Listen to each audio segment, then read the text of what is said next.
The night sky, the dark blanket above our heads adorned with shining stars extending as far as the eye can see. One of the most appealing and mystifying of all sights. The beauty and the majesty of the universe have inspired awe and reverence in the best brains throughout history.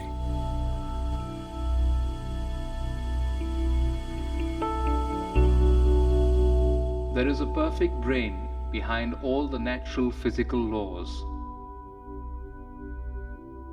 This most beautiful system of the sun, planets and comets could only proceed from the counsel and dominion of a powerful and intelligent being.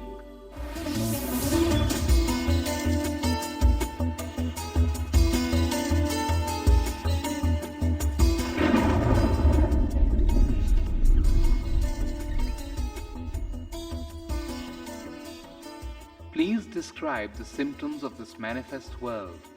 What is its background? How is it created? How is it conserved? And under whose control is all this being done?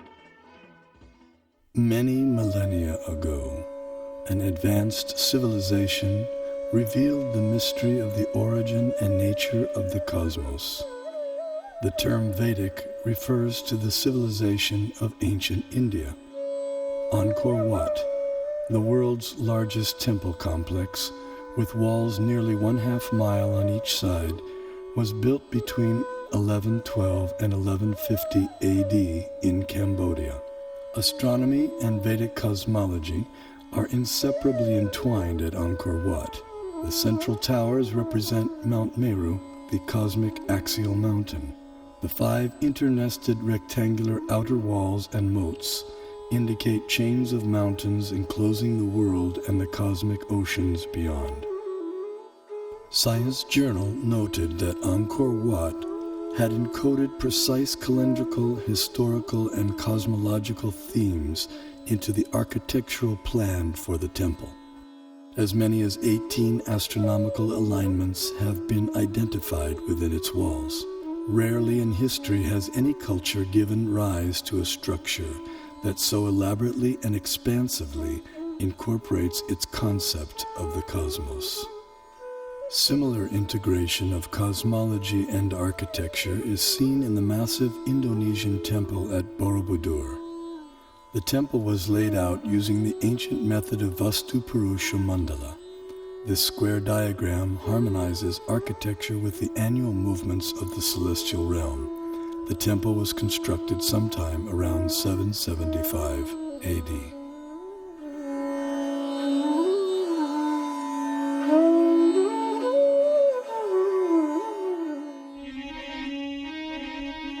His Divine Grace A.C. Bhaktivedanta Swami, also known as Srila Prabhupada, author of 84 books on Vedic knowledge and founder of the International Society for Krishna Consciousness and the Bhaktivedanta Institute.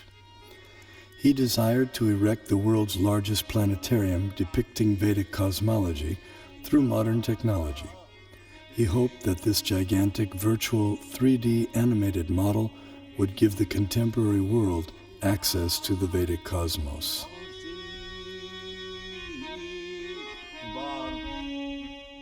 The Temple of Vedic Planetarium, that's we shall show the Vedic conception of planetary system within this material world and above the material world.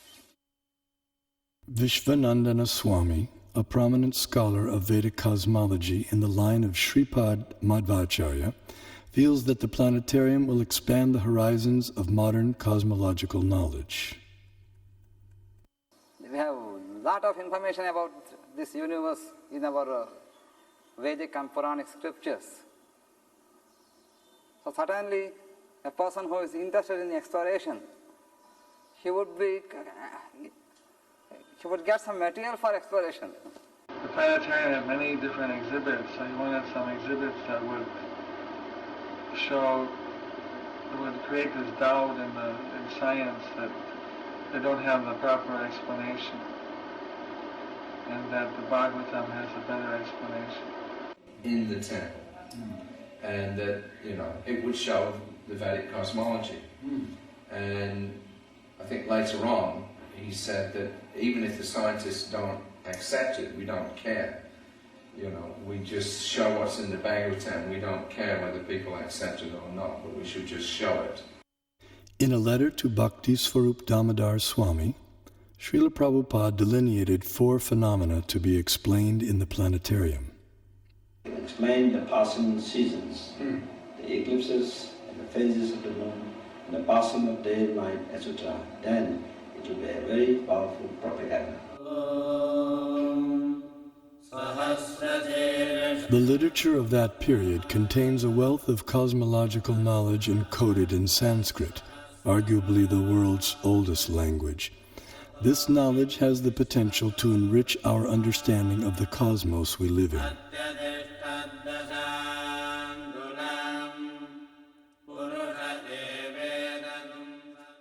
A fundamental principle of Vedic cosmology is the existence of a dual reality, material and non-material. Here we see the non-material sky filled with innumerable planets of permanent stature. Among these, the topmost planet, Goloka, is shaped like a lotus flower, and it is here that the super-intelligent designer of the cosmos, Sri Krishna, resides with his associates. Although knowledge of the non-material realm remains beyond ordinary perception, the Vedic knowledge of the material cosmos has been recognized as extraordinary by many eminent Western thinkers. As in Hindu mythology, it is a continual dance of creation and destruction involving the whole cosmos, the basis of all existence and of all natural phenomena. Long before it became a scientific aspiration to estimate the age of the earth, many elaborate systems of the world chronology had been devised by the sages of antiquity. The most remarkable of these occult timescales is that of the ancient Hindus. Indian cosmologists, the first to estimate the age of the earth at more than 4 billion years, they came closest to the modern ideas of atomism, quantum physics. To the philosophers of India, however, relativity is no new discovery, just as the concept of light years is no matter for astonishment to people used to thinking of time in millions of kalpas. A kalpa is about 4,320,000 years. The Hindu religion is the only one of the world's great faiths dedicated to the idea that the cosmos itself undergoes an immense, indeed an infinite, number of deaths and rebirths. Thus, the Vedic literatures answer the question whether the cosmos always existed or it had a beginning. The temporal arena of repeated universal creations and destructions exists in a corner of the non-material sky.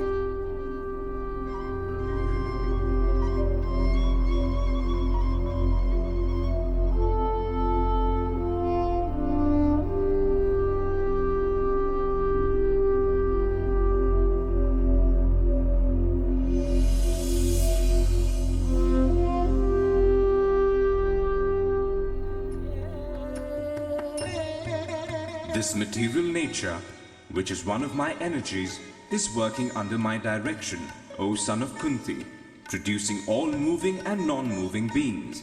Under its rule, this manifestation is created and annihilated again and again. The only religion in which the timescales correspond, no doubt by accident, to those of modern scientific cosmology. Its cycles run from our ordinary day and night to a day and night of Brahma. 8.64 billion years long, longer than the age of the Earth or the Sun, and about half the time since the Big Bang. And there are much longer time scales still. The material universe works on the principle of relative time. As such, a day of Brahma equals 8.64 billion years by earthly calculation. Since Brahma has passed half of his lifetime thus far, the age of our universe turns out to be approximately 155 trillion years. After another Brahma century, he stirs, recomposes himself, and begins again to dream the great cosmic lotus dream. Here we behold a form of the superintelligent being Vishnu, reclining in mystic slumber amid the causal ocean.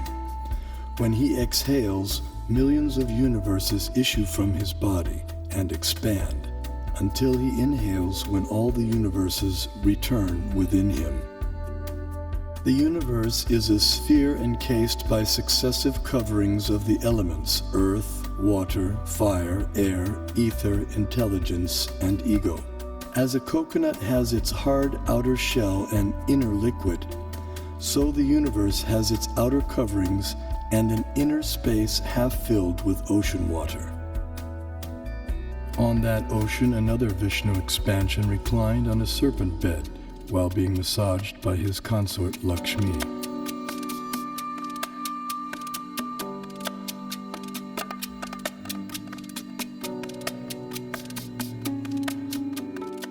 From his navel arose a lotus on which Brahma was born.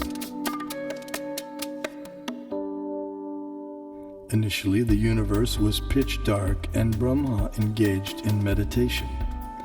Then he was empowered to create the universe. This account of creation may appear fantastic to some, but modern scientific theories also require fantastic leaps of faith to explain the origin of the universe. This is evident from the words of eminent physicist Stephen Hawking.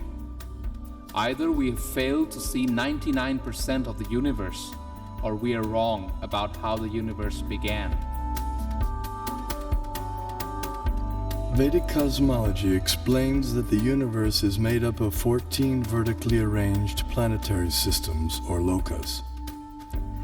Each system resembles a galaxy and comprises stars, planets, and other celestial bodies. The topmost planetary system is Satyaloka, the abode of Brahma, which is at a height of 1.87 billion miles above Earth.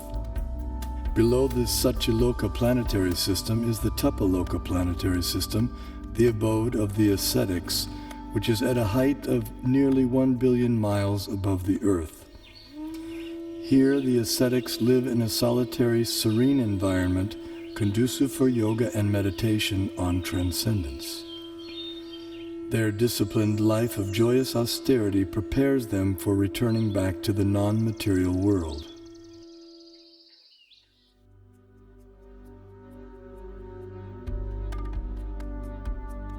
As we move down from Tapaloka, we pass through Maharloka and Janaloka until we reach the Svargaloka planetary system, also known as heaven. The alignment of heavenly bodies around the pole star was elucidated by Srila Prabhupada in a letter. We can see that at night, the whole planetary system is turning around. And the pole star being the pivot. Its planet has its orbit fixed, but the sun is moving up and down, north and south. It is not that we shall accept the theory that the sun is fixed and others are all going around the sun. That is not correct. In talks with leading disciples, Srila Prabhupada compared the revolution of planets and stars to a spectacular rotating chandelier.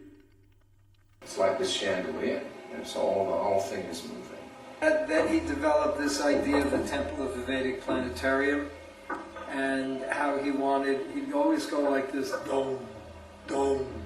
He'd hold his hand like that, and he'd say, and then from the center of the dome, a chandelier, which shows the planets according to the Vedic version. Mm-hmm. Some spectacular kind of chandelier. This planetary system is rotating from east to west, and it is hanging like the chandelier, taking shelter of the pole star. That we can see every night.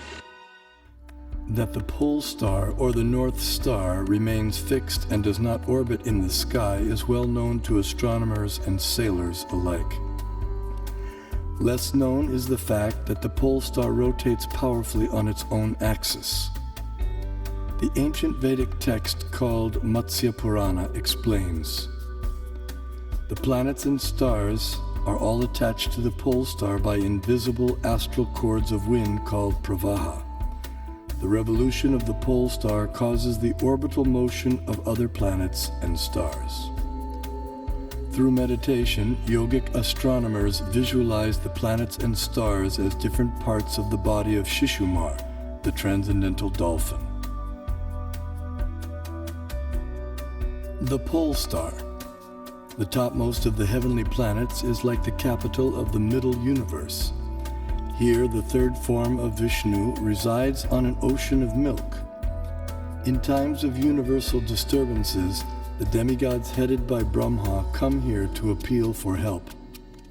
The pole star is also the abode of Dhruva, a pure and exalted devotee of the Lord.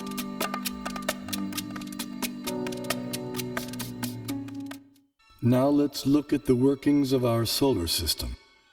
The mainstream scientific notion has been to portray the solar system as heliocentric or sun-centered.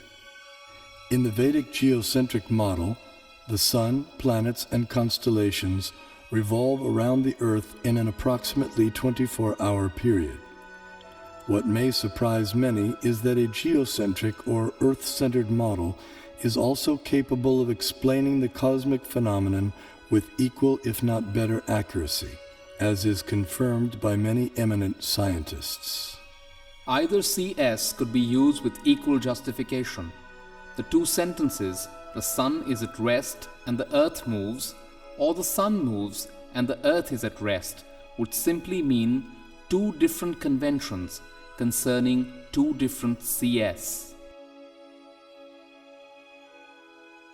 We know that the difference between a heliocentric theory and a geocentric theory is one of relative motion only, and that such a difference has no physical significance. Obviously, it matters little if we think of the Earth as turning about on its axis, or if we view it at rest while the fixed stars revolve around it.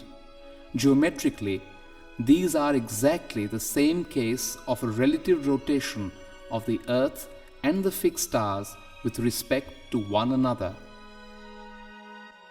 Although the heliocentric model has been widely propagated, it has never been proven. There is no planetary observation by which we on Earth can prove that the Earth is moving in an orbit around the Sun. Mathematically, there is nothing wrong in this system because we are observing from the Earth and it is the relative motion that really matters. So if you assume that the Sun goes around the Earth, there is nothing wrong because it's a question of relative motion. The Vedas give amazing information about the Sun. Do you know what energy runs the Sun? Is it nuclear fusion? Is it volcanic energy? The Vedas say it is water. Yes, water. The Sun evaporates water from all over the creation and uses it as fuel, just as lightning uses moisture. Modern science knows that sunlight contains many types of rays, such as ultraviolet, infrared, gamma rays, X-rays, etc. The Vedas describe that sunlight contains 100,000 different types of rays, each possessing specific subtle properties. Just as in a house, electricity regulates coolness, heat, light, sound, etc., so the sun's rays control heat and cold, day and night, summer and winter, darkness and light throughout the universe. The Vedic geocentric model explains how the Sun moves around the pole star situated vertically above Earth's North Pole. As the Sun goes around the Earth globe, we experience day and night. The stationary Earth, unlike the pole star, does not revolve on its own axis, though it is slightly tilted toward the pole star. During summer in the northern hemisphere, the North Pole experiences 6 months of daylight. Conversely, during summer in the southern hemisphere, the South Pole experiences 6 months of daylight. These 6-month periods correspond to a day and night for the demigods living in the heavenly planetary system. Vedic cosmology accounts for this phenomena by the vertical motion of the sun, technically called Uttarayana and Dakshinayana. The sun moves upward on an incline for half a year and then downward for the next half. This motion produces 2 effects on Earth, namely the changing of the seasons and the varying durations of day and night. Ordinary vision sees the sun to be a mere globe of fire. However, celestial vision reveals a personality residing over the sun. His name is Vivasvan, and he rides on a golden chariot pulled by 7 divine horses at a speed of 16,000 miles per second. The chariot has 1 wheel which moves on celestial Manasotara mountain. The horizontal shaft is linked to the axial hub of the universe, Mount Meru, and the diagonal shaft is linked to the pole star. With each circular path, the wheel gradually moves laterally inward for 6 months and then outward for 6 months. Similar to the chariot's vertical motion, this lateral action fine-tunes seasonal changes on Earth. When the orbital motion of the sun is viewed from above, its illumination is seen to extend out to half of the greater Earth plane.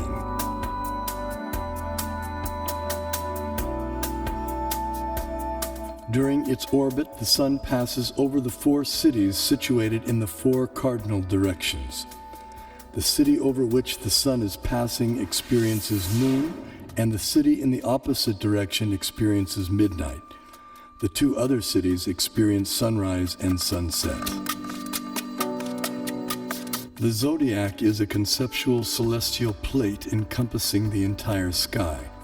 Like the face of a clock, the zodiac is divided into 12 divisions of 30 degrees each, called signs of the zodiac, or rashis. Each named according to the constellation of stars residing within them.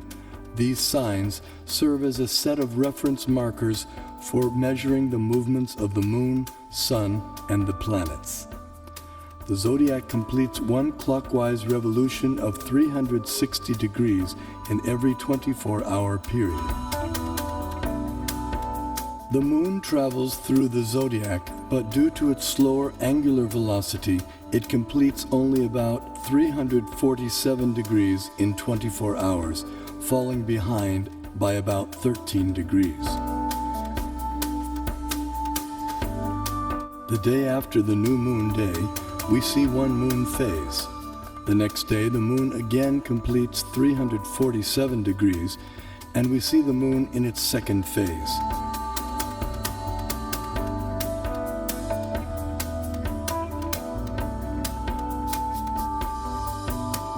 In this way, the moon appears to travel in the opposite direction through the zodiac. This is also called retrograde motion. Thus, the phases of the moon increase each day for 15 days until the full moon. Then the moon's phases decrease gradually by 1 phase each day until the dark moon night. The Srimad Bhagavatam describes the vertical positions of the planetary orbits. First above the Earth plane is the Sun at a height of 0.8 million miles. Next higher comes the Moon at 1.6 million miles, followed by the Nakshatras, 28 stars, at twice the height, then Venus, Mercury, Mars, Jupiter, Saturn, Saptarishi constellation, and then finally the pole star at a height of 30.4 million miles. Although the Sun is 0.8 million miles above the Earth plane, its horizontal distance from the Earth is much greater. Although varying with the seasons, the mean Earth-Sun distance works out to be approximately 100 million miles. 80,000 miles below the Sun is a dark or invisible planet named Rahu.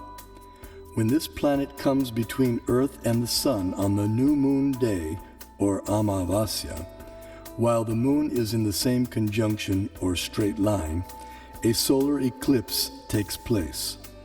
The eclipse is full for those on Earth who are situated in line with the conjunction, while others may see it partially. Similarly, when Rahu comes between the Earth and the Moon on the full moon day, or Purnima, while the Sun is in the same conjunction, a lunar eclipse takes place. This is seen by anyone on Earth who can see the Moon. The eclipse is either full or partial depending on the movement of Rahu. At least 5,000 years ago, the Vedas were able to predict eclipses precisely. This science is still used today with the same extraordinary accuracy. Science is defined as systematized knowledge of things around us.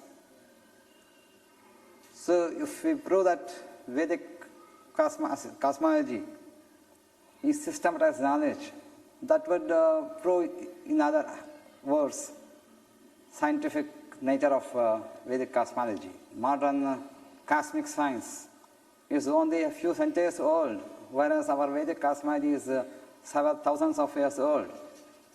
So the modern science certainly cannot be a base for ancient Vedic cosmology. Vedic cosmology presented from the Vaishnava point of view and as based on the Vedas, will find appreciation by real scientists because it has its own scientific basis. Science has always changed. Over the centuries, one theory after the other has come and replaced the former theory. And what is prevalent, everyone has accepted. But Vedanta doesn't change. Do you say that these modern scientists have found out everything in this universe? They have not explored all the possibilities in the field of cosmology. Only they have explored to some extent. They have seen through this Nalika Yantra or the telescopes and microscopes, etc., which are having their own limitations. And people getting the information through limited devices, can they say they know everything? I don't agree with this particular point at all. Kepler put Sun at a distance of 30 million miles from Earth, but the modern scientists placed the same Earth at a distance of 93 million miles. In 1930, Pluto came into existence. 2006, it vanished. To realize the vision of the Vedic planetarium, Srila Prabhupada wanted a diagram depicting the structure of the universe. To this end, he engaged devotees and artists in drawing maps according to Srimad Bhagavatam. Those three, and I was doing maps. We had some big pieces of paper, and then after this, I was there for discussions, and I would take some notes, and then try to make these maps. They were present sometimes while I was making the maps. Other times, I would make the maps on my own. And I only think there were about 3 or 4 maps of Bhumandala. But so I made this one big map. One of the maps was the concentric overview of Bhumandala. Simultaneously, Srila Prabhupada sent out leading students to find a competent Vedic astronomer. After extensive searching throughout India, finally on April 30th, 1977, a reputed South Indian pundit was brought to Bombay, India to meet Srila Prabhupada. In the 5th canto, there is a description of the planetary system. Yes, So we want a diagram yes, to kindly help us. This planetary system is hanging. yes. Urdhva Dosaka. Same thing is explained in the Srimad Bhagavatam. But how it is hanging and where a different situation of the planets and plateaus and hills. So as far as the book is concerned,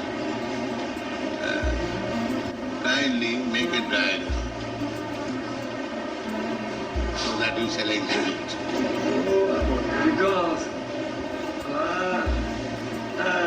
not able to prepare the diagrams and other things.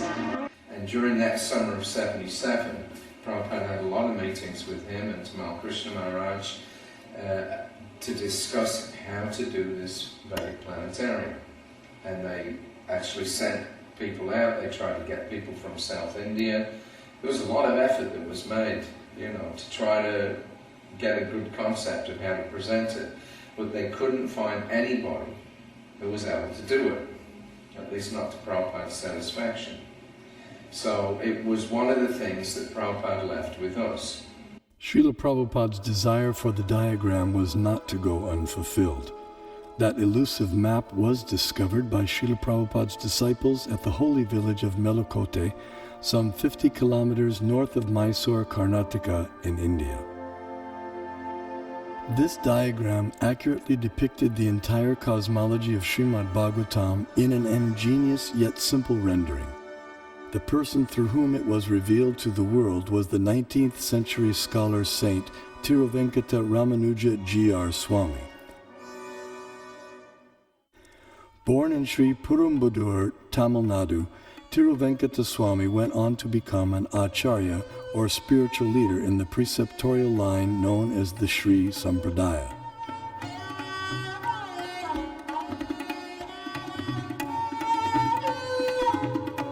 He spent several years of his life in Melukote, which 900 years earlier had been the residence place of Sripad Ramanuja Acharya, the most prominent acharya of the Sri Sampradaya. At Melukote, in the 1,000-year-old temple, Tiruvenkata Swami studied and taught the Vedas and also worshipped the deity of Tirucheluva Narayan.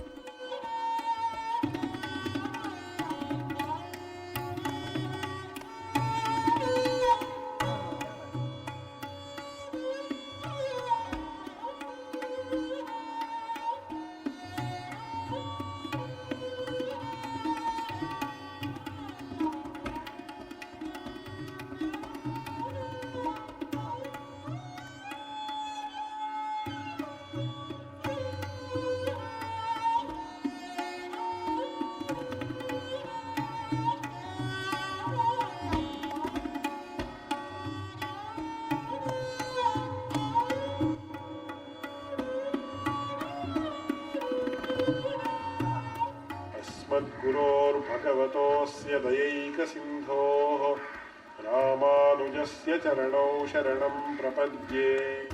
One day, while studying the Mahabharata, a 5,000-year-old epic of ancient India, he came across some intriguing verses. In the 5th chapter of Jambu Kanda, Bhishma Parva of Mahabharata, it is said, Sudarshanam pravakshami dvipastu gurunandana parimandalo maharaja dvipoyam chakra samstita yato hi purusha pashyet darshanam mukhamatmana evam sudarshana dvipo drishyate chandramandale dviramshe pipalastatra dviramshe cha saso mahan sarvaushadhi samavayes sarvata parivarita. This Bharat Khanda is called Sudarshana Dvip, since it looks beautiful to the eyes of the onlookers. Being circular, it looks like the disk of the Lord, and it is attached to cyclic time in the form of a disk presided over by Lord Sudarshana. Bharat Khanda is in the form of a globe, since all of its 4 corners are rounded like the bale fruit.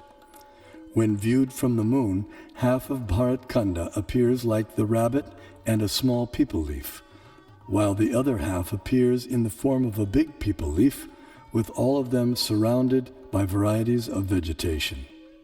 Pondering the verses, he became perplexed. What on earth can a rabbit and peepal leaves have to do with geography or cosmography? As he sought to understand their meaning, he contemplated, meditated, and prayed.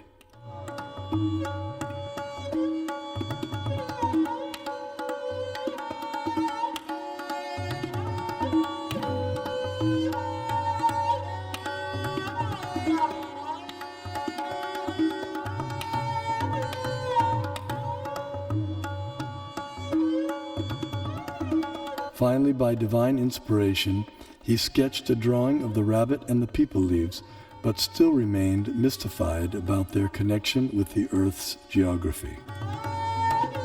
Suddenly it dawned on him that if the drawing was turned upside down, the rabbit perfectly corresponded with Europe, Asia, and Africa, while the people leaves corresponded with North America, South America, and Australia. These continents comprise our Earth, which the Mahabharata calls Bharatkanda. Vishnu Purana also describes the Earth as Bharatkanda and gives its diameter as 8,000 miles. The Earth is also referred to by the name Bharatkanda in the invocation Sankalpa mantra chanted by Brahmana priests since time immemorial up until the present day. Jambudvipe Bharatavarshe Bharatakande Meroho Dakshine Pash. Vedic cosmology gives descriptions of the entire cosmos, including its subtle features. Perception and access to these subtle features, however, requires karmic qualification. Consequently, much of the cosmos described earlier, as well as parts of the cosmography about to be described, are imperceptible and inaccessible to us earthly inhabitants. Bharatkanda is one of the 9 islands of the larger and originally bow-shaped Bharatvarsha, which was divided by the sons of Sagara. Being completely surrounded by water, the islands are mutually unreachable. In the Vedas, Bharatkanda, our Earth, is also referred to by other names such as Sudarshan Dvip, Kumarika Dvip, and Navadvip, etc.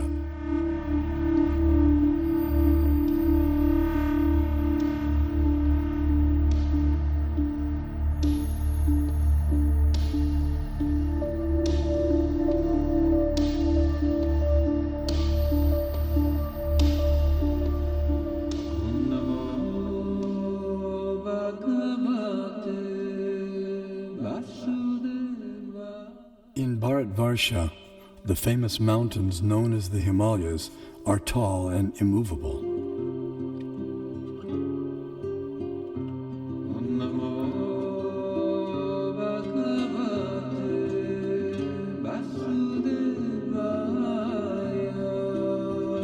Here we find an abode of Lord Shiva, the greatest of the demigods.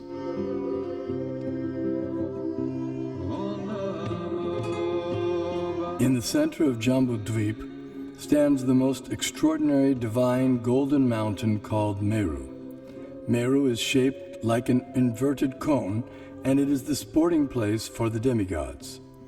Around Meru are many supporting mountains called Kesara. Jambudvipa is 0.8 million miles in diameter and is surrounded by the saltwater ocean of the same width. On top of Mount Meru is a resort of Brahma called Manavati. The famous celestial river Ganges descends to the center of Manavati and then flows out into 4 directions. Surrounding Manavati in the 8 directions are the resort cities of the chief demigods. One of these cities is Amaravati, the resort of Indra, king of heaven. King Indra lives here in majestic opulence, attended to by musicians, dancers, and reciters. This is what you call as Brahmasarana, the place of the palace. Knowledge of Meru and the cosmography of the greater Earth has been preserved and taught carefully by learned scholars in the preceptorial line known as the Madhva Sampradaya.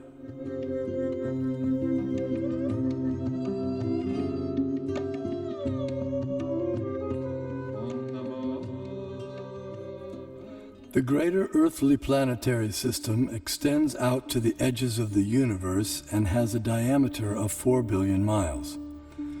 Known as Bhumandala, shaped like a lotus flower, it has 7 concentric islands and oceans with Mount Meru as its pericarp.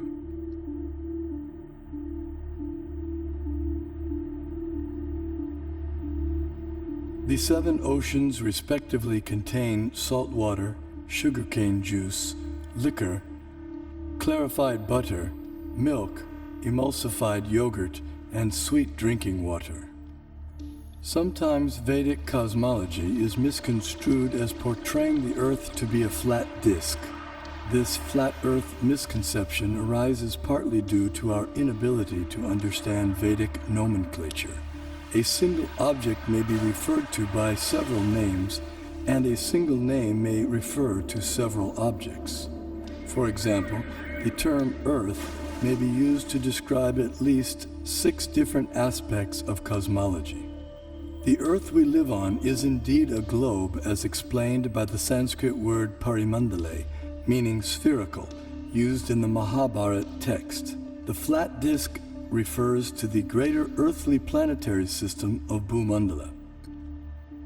4 elephants of inestimable size are placed at the 4 directions for balancing the greater Earth. Below the earthly planetary system are 7 subterranean realms named Atala, Vitala, Sutala, Talatala, Mahatala, Rasatala, and Patala, which do not receive sunlight and which are inhabited primarily by demoniac living entities. To reach the first one must go 80,000 miles downward through underground tunnels. At successive depths of 80,000 miles are the remaining 6 netherworlds, all of which are fully developed underground civilizations. In the 4th level downward, Talatala Loka, lives the magical architect Maya Danava, who has designed many brilliantly decorated cities where proud materialists reside. Below the netherworlds are the 28 hellish planetary systems. The demigod of justice, Yamaraj, judges the unrighteous human beings after their deaths and sends them to one of these planets. There, errant souls are administered appropriate punitive measures corresponding to their misdeeds.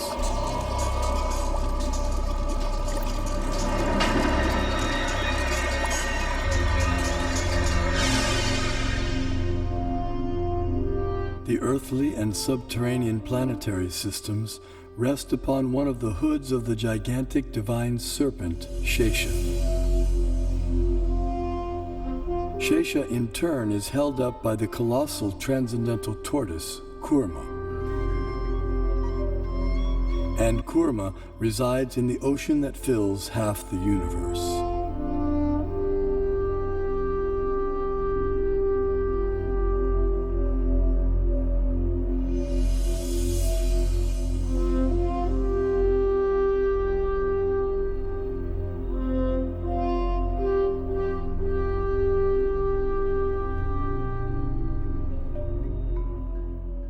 We had the great stalwarts in Kerala, like Madhava, who gave infinite series formulae for sine, cosine, pi, nearly 2 centuries before Newton was born, to teach calculus to the world. Albert Einstein also recognized the contribution of Vedic mathematics to science.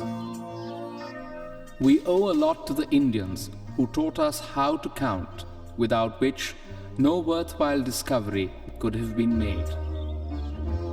Vedic cosmological knowledge is revealed in 2 primary texts, namely the Puranas and the Jyotisha. Among the Jyotisha texts, the Surya Siddhanta is prominent and gives precise mathematical formulae for calculating planetary motions.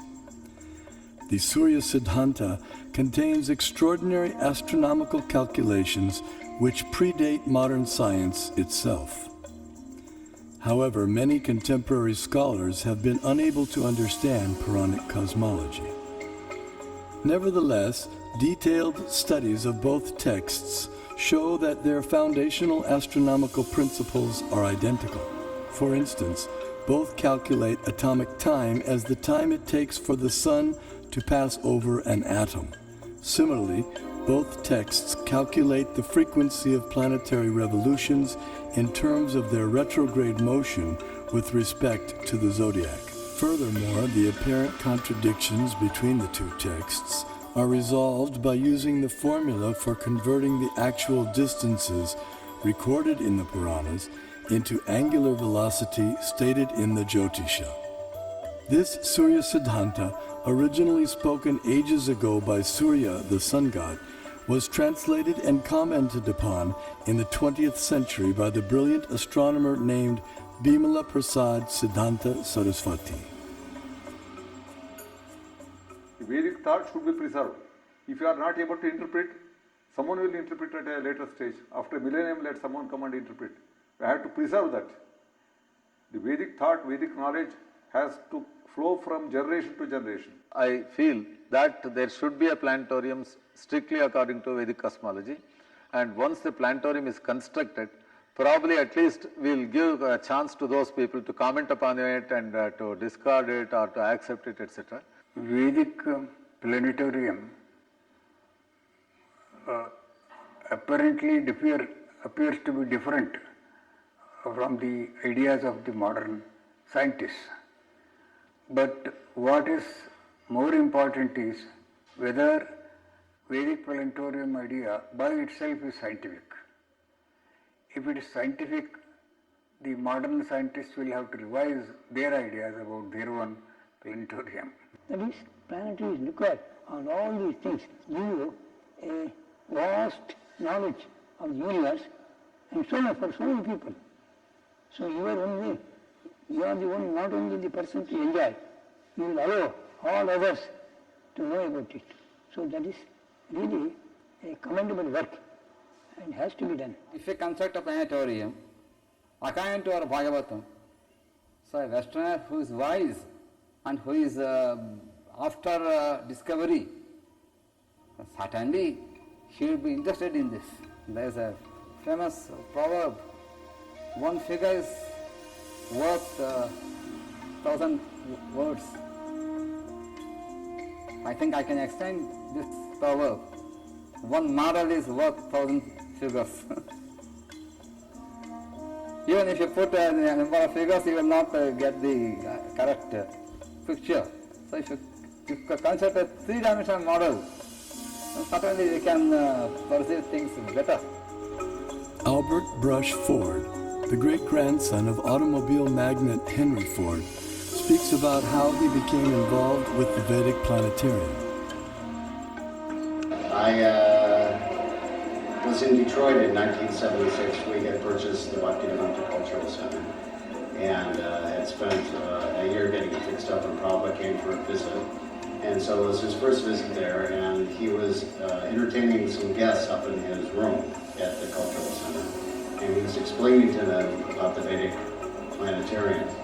And so after he talked to them for a while, he turned to me and he said, so how do you like this idea about the Vedic Planetarium? And I said, that's a very nice idea, Srila Prabhupada, because it sounded like a very interesting idea. And so he said, kind of half jokingly, okay, you can help finance. And then we all laughed, myself and some of the other devotees had a good laugh. But just at that moment, someone took a picture. So I had, at home, I have that picture sitting on my desk. So at that moment, Prabhupada planted the seed that I should be involved in helping to finance the Temple of Vedic Planetarium. So 30 years later, here I am.